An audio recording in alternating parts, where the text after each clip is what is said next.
sejahtera, namo budaya,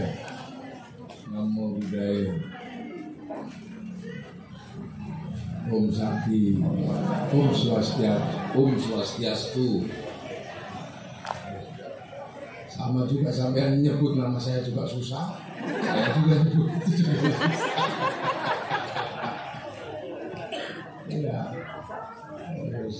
Rahayu, nggak Rahayu. Saya menjalan sambutan itu terpukau ya. Saya lihat angin Dharma. Kok ada? Tahu gitu tadi rambut saya nggak ada ikat. Ya, Pak Bupati ada yang mewakili. Karena tadi Pak Kiri udah bilang nggak bisa hadir. Pak Kapolres, Yai, kewemuk ini sampai Romo Karim. Ya Allah, ini adalah pertemuan yang sangat membahagiakan. Saya nggak bisa sebut semuanya. Wah, kakak ada perwajahan dari pakaian-pakaian yang mungkin dulu dipakai dari moyang kita, ikat. Ya. Cuma kalau ikat itu kiai itu capek ikatnya. Kalau saya baru lepas bayang gitu. Akhirnya pakai ini.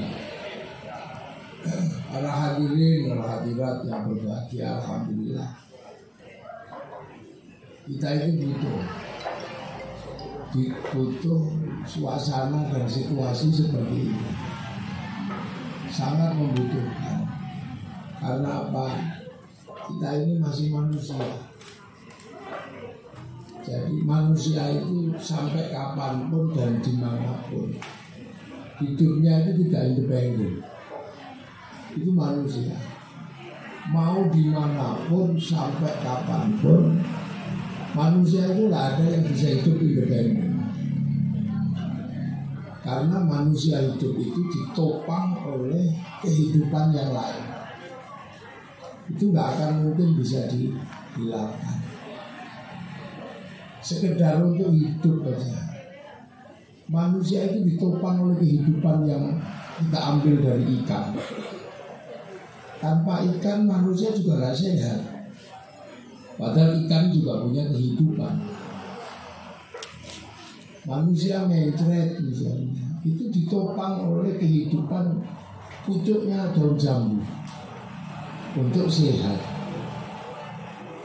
Untuk kuat manusia itu ditopang oleh ayam, oleh kambing, makanan. Itu sampai kapanpun manusia nggak ada yang bisa lepas dari situ. Dan lubangnya masih tetap sama. Lubangnya masih cukup ini. Urusan ngolahnya perut. Padi masuk, sate masuk. Makanya kalau manusia itu dari dulu akan sama dimanapun. Faktor utama adalah makanan. Dan manusia nggak bisa tanpa makan. Dan makan itu urusannya banyak orang.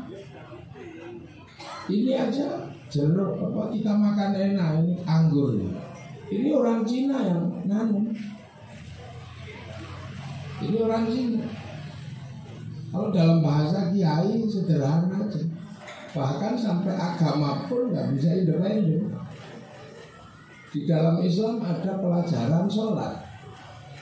Tapi pelajaran sholat itu bersamaan dengan bagaimana sholat itu menutup tubuh, menutup aurat. Sholatnya bisa diajarkan.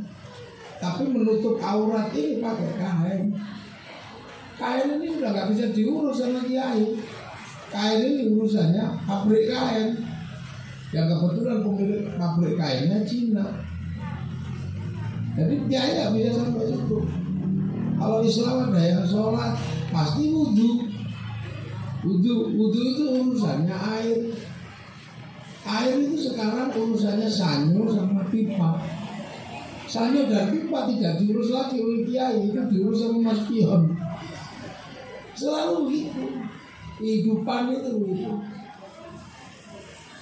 Kiai bikin tempat sholat pakai masjid. Masjid itu urusannya adalah batu sama pasir. Nah semen, kiai bikin masjidnya bisa menyatukan batu sama pasir, urusannya pabrik semen. Makanya nggak bisa agama itu pisah dari dunia. Nah ini musim haji, para hadirin, kiai ngajarkan haji bisa haji, tapi kan ke Mekah sana. Nah karena ke Mekah sana maka urusan berangkat sudah bukan urusan kiai, dia udah nggak bisa ngurus. Itu urusannya Boeing sama Airbus. Lah Boeing sama Airbus diurus orang Yahudi. Makanya kalau Yahudinya mati semua, kita pergi hajinya bisa renang. Ini kehidupan. Apalagi di Indonesia. Di Indonesia ini perwajahan paling banyak itu di Indonesia. Di mana semua orang harus lebih bisa mengkompromikan kehidupan. Karena di sini lebih banyak. Kaum muslimin ajarannya dulu waktu yang dibahas waktu awal, kalau urusan makanan ya kurma sama roti. Begitu sampai sini kurma sama roti tambahan telo, tambahan tales. Nah ini jadi perbincangannya semakin meluas dan manusia nggak bisa mandiri. Nah itulah makanya Bung Karno menggagas bagaimana manusia ini diingatkan kembali waktu itu setelah puasa dengan halal halal. Jadi manusia nggak bisa, apalagi di Indonesia. Makanya dari awal itu sudah disadari betul oleh para pendiri bangsa, udah disadari betul. Makanya menjaga kebersamaan, menjaga ini menjadi sangat penting. Sehingga ya sudah, urusan Tuhan disudahi di Indonesia dengan ketuhanan yang maha esa. Itu prinsip yang paling luar biasa yang dicontohkan oleh para pendiri bangsa. Karena kalau urusan ketuhanan itu nggak disudahi, kalau ribut nggak ada wasitnya. Urusan ketuhanan itu kalau ribut nggak ada wasitnya. Siapa mau jadi wasit? Ribut urusan tanah, wasitnya BPN, Badan Pertanahan Nasional. Urusan laki-laki dan perempuan ribut dalam perkawinan, wasitnya KUA. Urusan pencurian, wasitnya Pak Polisi. Tapi kalau urusan Tuhan, nggak ada wasitnya. Maka negara-negara yang nggak selesai dalam urusan itu, kehidupannya juga nggak jalan. Dan kita bisa lihat fakta-fakta hampir semua negara yang masih mempersoalkan itu nggak selesai. Jangankan antar Tuhan, internal Tuhan itu nggak selesai. Itu bisa kita lihat. Misalnya internal Tuhan di Skotlandia itu kan internal Tuhan antara Allah Bapa versi Protestan sama versi Katolik itu nggak selesai sampai sekarang. Nah kalau internal Tuhan misalnya di India ada antar aliran yang Islam kayak di Kabul nggak selesai. Di internal Tuhan di Suriah, di Yaman nggak selesai sampai hari ini. Nah kita ini kebetulan punya nenek moyang yang hebat, itu diselesaikan ya sudah. Saya nggak ngerti kita itu nggak terlibat gitu. Suasana batin apa yang membuat nenek moyang kita bisa duduk bersama, terus kemudian melupakan perbedaan Tuhan, lantas kemudian mensepakati bahwa kita hidup bersama, saling bertanggung jawab. Itu situasi batinnya kita nggak tahu. Kalau ceritanya aja kita tahu, tapi ini kan persoalan pergulatan batin ya. Kalau cerita dan versi BPU PKI, PPKI itu bisa kita baca. Itu bisa kita baca. Jadi kan sama dengan kita bisa baca versi Andali Lumut gitu.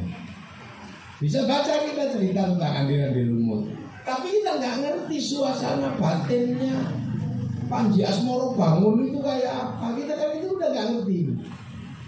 Jadi kok bisa zaman segitu tiba-tiba ya sudah. Terus para raja tiba-tiba ya setuju menyerahkan wilayahnya untuk NKRI. Pertaruhannya gede dulu. Raja Bali, Raja Solo, Raja Jogja itu menyerahkan tanahnya untuk NKRI. Nah sekarang ini kadang 1 meter kena gusur itu udah lapor Mahkamah Agung. Jadi artinya suasana batin orang di zaman segitu kita nggak bisa ketahui.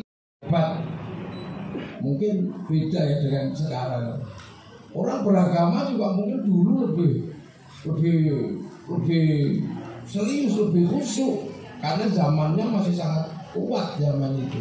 Yang Hindu juga masih sangat kuat, yang Islam masih sangat kuat, yang Nasrani masih sangat kuat, yang Buddha kuat. Tapi bisa menyelesaikan problem bahwa ya sudah Tuhan yang Maha Esa. Itu warisan yang hari ini benar-benar bisa kita rasakan. Dan itulah yang melandasi kenapa Arab itu satu bangsa bisa pecah menjadi puluhan negara, Eropa satu bangsa bisa pecah jadi puluhan negara, tapi kita ini puluhan bangsa, puluhan suku, puluhan agama mampu bersatu dalam negara kesatuan Republik Indonesia. Ini nggak mudah. Ini benar-benar nggak mudah. Nggak mudah. Kalau kita kan sekarang kebangsaan ini lebih banyak karnaval kita. Perang misalnya kita karnaval. Kalau dulu perang beneran nyawa habis. Kalau sekarang kan kita karnaval pakai bambu runcing, terus ujungnya kita kasih betadin. Untuk sekedar pengen merah putih itu ya dulu nenek pengen itu kain merah dan putih itu. Berapa nyawa yang harus dikorbankan untuk merah putih itu? Hotel Yamato di Surabaya itu korbannya berapa? Itu untuk pengen punya seperti itu. Dan itu dulu direbut sebagai simbol harga diri bangsa. Nggak ada itu direbut untuk disembah, itu nggak ada. Itu harga diri bangsa. Itu nyawa berapa itu untuk punya itu di Hotel Yamato itu. Sekarang kita udah nggak perlu lagi perang, cukup gini aja. Makanya kita dulu perang aja mau untuk merebut simbol harga diri bangsa. Sekarang ada untuk berdiri, untuk begini aja kita ogah. Padahal cuma tinggal ngangkat tangan. Coba kalau benar-benar kita itu ada di zaman perang, mungkin kita itu malah menjadi mata-matanya Belanda. Dengan sikap gini aja, nggak mau apa ini. Karena orang-orang dulu ini, orang-orang dulu punya mampu menyelesaikan itu. Nah ditarik ke belakang lagi, kita nggak kebayang. Nenek moyang kita itu tiba-tiba punya bahasa yang hampir negara-negara gak ada yang punya. Apa? Bhinneka Tunggal Ika.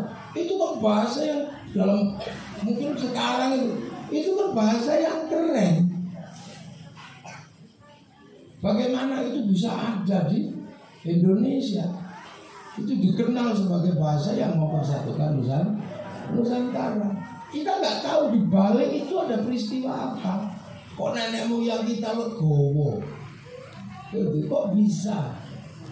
Gitu. Tiba-tiba Raja Brawijaya 5 itu kerajaan Hindu terbesar namanya Majapahit. Itu menikah dengan saudaranya Sunan Ampel. Dari Sunan Ampel. Makanya punya anak namanya Raden Fatah itu raja Hindu, punya istri dari Campa sana, punya anak. Ini makanya terus dikasih daerah namanya Demak. Sementara Majapahit terus ngadepi konfliknya dengan Kediri waktu itu. Perang besarnya ini kan antara Girindrawardhana sama Brawijaya 5. Karena Brawijaya 5 dianggap keturunan Cenaro. Nah Jayakatwang keturunan Kertajaya. Itu perang tahun 1222, saling serang antara Singasari sama Kediri. Kertajaya kalah, berdiri Singasari. Dan hebatnya Singasari ini mampu menaklukkan 2/3 dunia.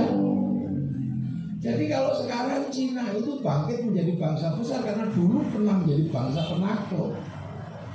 Eropa pernah punya bangsa Viking yang menaklukkan. Mongolia pernah punya bangsa. Kita juga pernah punya bangsa penakluk. Pernah kita menaklukkan dunia di bawah pimpinan Kertanegara, menaklukkan sampai semenanjung Korea. Makanya di salah satu provinsi di Korea Selatan ada provinsi namanya Kimhae. Provinsi Kimhae itu yang bapak kita namanya Surowareng. Dimungkinkan Surowareng itu dari Singasari. Kita punya bangsa besar. Padahal Mongolia itu penakluk Arab, penakluk Eropa, sama bangsa Nusantara takluk. Makanya sisa-sisa, bukan sisa-sisa ya. Apa yang ada hari ini sebenarnya menunjukkan kita ini masih bangsa yang besar. Sana punya cerita kisah cinta ya, kisah cinta. Kalau di Arab ada Kais dan Laila. Orang Cina punya Sampai Intai. Orang Eropa punya Romeo Juliet. Kita juga punya Andi-Andi Lumut. Kita punya. Bangsa sana punya kisah ibu tiri yang kejam, namanya Cinderella. Kita punya bawang putih, bawang merah. Komplit kita ini sebenarnya. Sana punya orang kuat namanya Samson. Kita punya orang kuat namanya Bantu Bondo. Membangun candi besar itu. Sana punya binatang bisa ngomong namanya kura-kura ninja. Sini juga punya kancing balong di timur. Semua punya. Artinya potensi menjadi bangsa besar itu ada. Satu contoh misalnya, orang Arab punya alat musik namanya terbang, terbuat dari kayu dan kulit. Kayu tinggal nebang, kulit tinggal potong kambing. Eropa punya alat musik namanya gitar, terbuat dari kayu dan tali. Tapi nenek moyang kita punya alat musik namanya gamelan, terbuat dari logam. Artinya hanya bangsa yang besar yang menguasai ilmu pertambangan yang maju, penguasaan metalurgi yang mapan, mampu membuat alat musik dari logam. Jadi persyaratan untuk menjadi bangsa besar kita ini sebenarnya sudah komplit. Punya persatuan antar perbedaan. Gitu. Pelajaran kita cukup tua. Pelajaran paling tua bangsa ini adalah perang antara Hindu-Buddha. Sebelum yang lain perang itu, Hindu-Buddha itu konflik pertama di Jawa sana. Gara-gara ada Trasanjaya yang geser pindah ke Buddha, namanya Garung. Garung itu tiba-tiba pindah Buddha. Setelah itu anti Hindu. Orang Hindu habisi di mana-mana. Si Garung ini yang gelarnya kemudian dikenal nama Semaratunggal. Si Garung ini Semaratunggal. Trasanjaya itu dia takut jadi raja, lari ke India sana, belajar ilmu arsitektur, pulang dikenal dengan nama Resi Gunadarma. Nah akhirnya si Garung ini atau Semaratunggal karena perang terus mau bikin candi nggak bisa, cari arsitek, ketemu arsitek Hindu ini. Nah si Pandoko suruh bikinkan candi.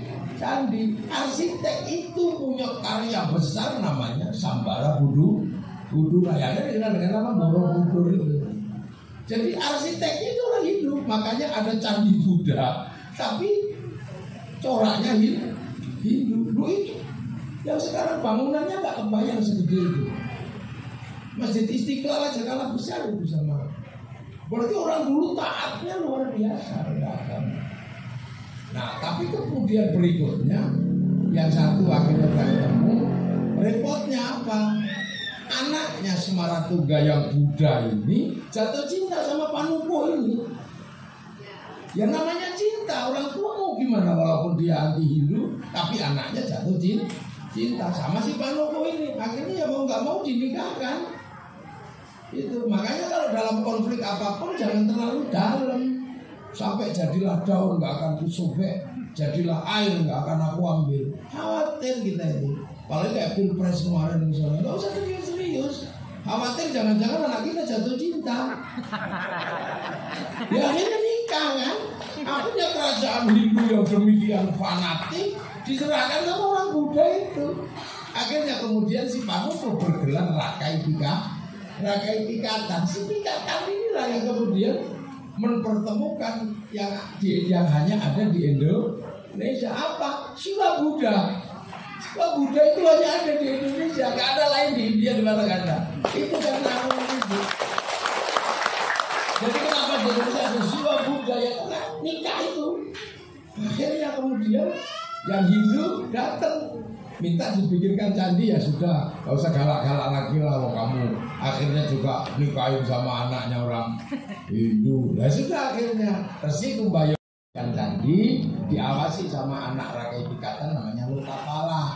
Lahirlah candi besar namanya Prambanan itu. Cuman kan kemudian setelah itu tiba-tiba lagi seneng-senengnya di sana Merapi masalah. Sekitar tahun 1001-an itu meledos. Apa meledos ini? Meledos.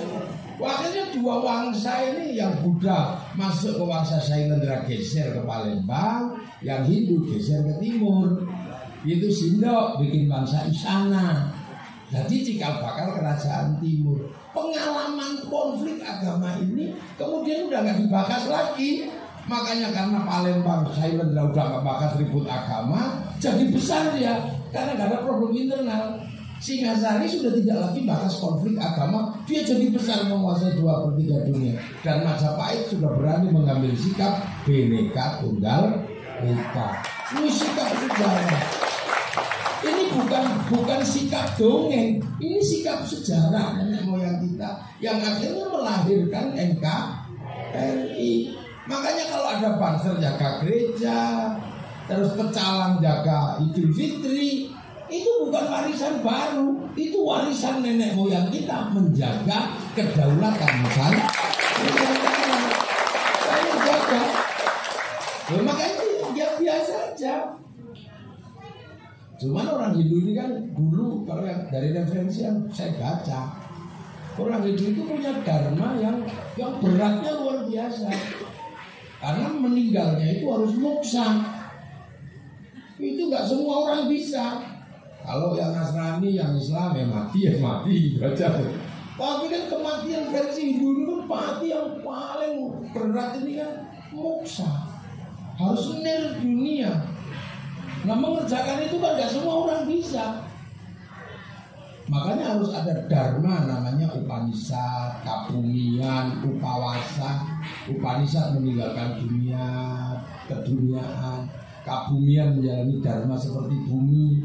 Upawasa itu sudah berhenti, nggak makan, nggak minum, nggak menyentuh perempuan. Makanya ketika Islam datang mengajarkan nggak makan, nggak menyentuh perempuan, nggak minum, loh kok kayak upawasa.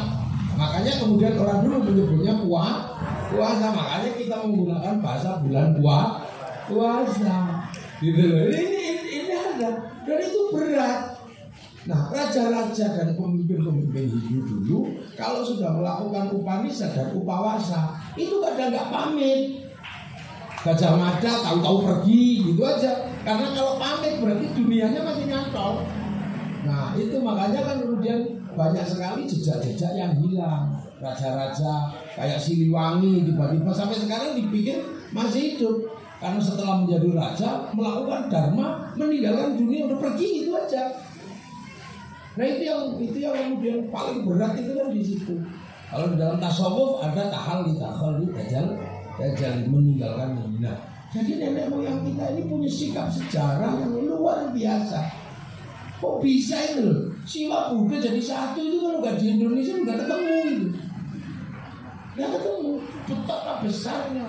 Yang satu Siwa Bhaga, yang satu Buddha lembut gitu. Turun aja kadang nggak berani dites. Nah ini sikap sejarah. Lantas kemudian jadi NKRI. Jadi NKRI ini sebenarnya bukan sikap baru. Ini hanya meramu dari sikap yang lama. Makanya kalau sekarang tiba-tiba persoalan agama diungkap lagi, ini sebenarnya kalah maju sama nenek moyang kita sebenarnya. Sikap sejarah nenek moyang kita lebih maju. Sehingga apa? Bangsa ini bisa bertahan. Bisa bertahan. Kalau dulu disatukan oleh Majapahit dengan Bhinneka Tunggal Ika, sekarang disatukan lagi oleh Nusantara, oleh Indonesia dengan sama masih Bhinneka Tunggal Ika. Jadi sikap persatuan Indonesia itu bukan sikap 45, tapi sikap sebelumnya sudah. Jadi Indonesia itu ganti nama aja teritorinya itu. Dari teritori Nusantara, Singasari berganti nama dengan teritori NKRI.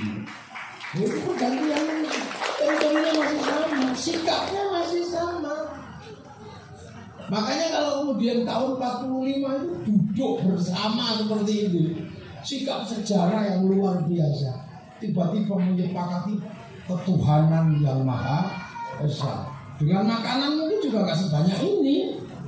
BPUP kayak dokumen sujumbi itu sakai dokumen sujumbi kayak bisa duduk, bisa duduk bersama membicarakan bangsa tanpa mempersoalkan agamamu apa, karena itu sudah ada, tanpa mempersoalkan tanaman yang sudah ada. Ditambah lagi sikap kaum muslimin yang sampai hari ini, sikap kaum muslimin terhadap Indonesia diserap apa sikapnya. Jadi bukan sikap muslim kafir, itu bukan. Tapi kaum muslimin punya sikap bahwa Rasulullah pernah menyatakan, kalau kalian ketemu bangsa yang berbeda-beda, bersuku-suku yang berbeda, ambillah sikap hidup saling bertanggung jawab. Kullukum ra'in wa kullukum mas'ulun an ra'iyati. Kalian semua adalah pemimpin dan harus saling bertanggung jawab. Maka sikap hidup berbeda-beda tapi saling tanggung jawab itu adalah prinsip ra'iyah. Ra'iyah itu yang sekarang diserap ke bahasa kita menjadi rakyat. Makanya rakyat itu nggak boleh saling mengkafirkan, karena itu sikap hidup berbeda-beda tapi saling tanggung jawab. Berdanda ke candi melanggar lampu merah, undang-undangnya sama dengan kiai, dengan pendeta, peraturannya sama, tangkap asalnya sama. Yang itu, nah itulah yang hari ini sedang di-study dan sedang dipelajari. Bagaimana kemudian bisa terjadi itu di Indonesia. Ini sekarang sudah study, orang-orang sudah study. Afghanistan yang ribut itu ke Indonesia belajar Pancasila. Jadi kita punya. Makanya waktu Pancasila disuruh menggeser oleh Soviet dan Amerika setelah Perang Dingin 48 Hitler jatuh, Bung Karno berani pidato di sidang tahunan PBB. Bangsa kami adalah bangsa yang berbeda-beda bangsa, berbeda-beda suku, berbeda-beda agama, tapi bersatu dalam satu negara. Artinya bangsa kami adalah bangsa yang baik. Dukungannya masih ada. Dan sekarang terjadi perang dingin di mana-mana, dilandasi oleh dua bangsa, Amerika dan Uni Soviet. Bangsa manapun yang melandasi perang berarti bukan bangsa yang baik. Bangsa yang tidak baik berarti falsafahnya tidak baik. Artinya manifesto komunisnya Soviet juga bukan jawaban, Declaration of Independence-nya Amerika juga bukan jawaban perubahan. Tapi kami punya perbedaan bisa bersatu, ganti Declaration of Independence, ganti manifesto komunis dengan Pancasila. Berani di sidang tahunan PBB pidato. Itu. Makanya ini orang-orang Belanda itu kita nggak bisa bayangkan sikap seperti itu. Nah makanya kan saya selalu bilang, ayo saling jaga. Makanya kalau santri-santri selalu saya ajarkan, mari kita jaga kebersamaan, baik internal maupun eksternal. Internal misalnya menjaga kebersamaan. Kalau doa jangan sendiri-sendiri, ayo bareng. Nanti kiainya aja yang doa, biar punya sikap hidup bersama, percaya sama yang mimpin. Amin. Kalau udah kecapean, amin. Gitu. Nanti yang doa, alhamdulillahirobbil alamin. Kan gitu. Nanti terus kemudian datang kalau terlalu banyak yang doa, mohon dikasih kesempatan berdoa bersama, apa di alun-alun apa di mana. Kalau sudah seperti itu, semua terserap kebersamaannya.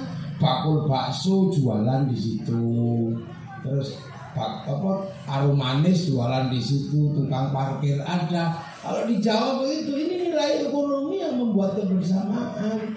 Selawatan, jangan sendiri-sendiri, bareng-bareng. Makanya kemudian ada sholawatan bareng-bareng. Kalau sudah bareng-bareng, slayer pagi.